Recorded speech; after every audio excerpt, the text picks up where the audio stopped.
The Bengals are off the schneid, but are on the road this week, off to Cleveland, where they get a Browns squad feeling very off, but hoping to get back on a winning streak if they want to keep their faint playoff hopes alive.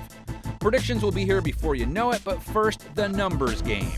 The Red Rifle is alive and well, thank you very much. The red zone issues that this offense has had this season. Play action for Dalton, off the seam, and is caught for the touchdown. Andy Dalton, benched in favor of Ryan Finley, made his first start since Week 8 and made sure the Bengals did not finish the year without a win. Dalton's passing numbers weren't spectacular by any means, but he didn't turn the ball over and he was only sacked once. It's unlikely he'd blow up in this matchup either, as Cleveland's pass defense has been strong.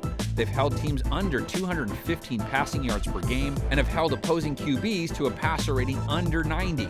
Their run defense is another matter, though, giving up well over 4.5 yards a carry, and they're 26th in rush yards per game allowed.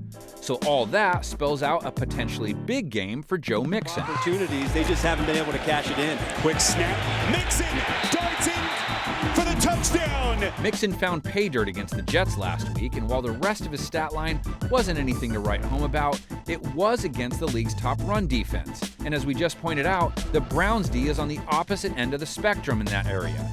And Mixon was on a nice run prior to facing the Jets, so he could be the focal point for the offense against Cleveland. Running backs could also take center stage for the Browns' offense this week, though it's hard to know which one will do it. Nope, they're going to give it to Hunt, and a blast up the middle for a first down. KAREEM Hunt continues to steal carries from Nick Chubb, and he continues to do good things with them. His 6.6 yards per carry, besting Chubb's 3.6 last week. Cleveland's rush attack has been hitting at well over 4.5 yards per carry this season, while Cincy has been giving up pretty much that same figure on the ground. And of course, there's Baker Mayfield, who on paper should also have a big game against the Bengals based on their body of work. But Mayfield is coming off a rough outing that saw him get sacked 5 times while throwing the game-ending interception. Cleveland only converted 4 of their 12 third down attempts against the Steelers. The Bengals, meantime, ranked near the bottom in stopping teams from converting, so it's another area the Browns will be looking to improve in. Will they do it and keep their fading chances at a postseason berth alive, or is Zach Taylor going to get his second Gatorade bath in as many weeks? Let's check out what our experts have to say on the matter. Pulled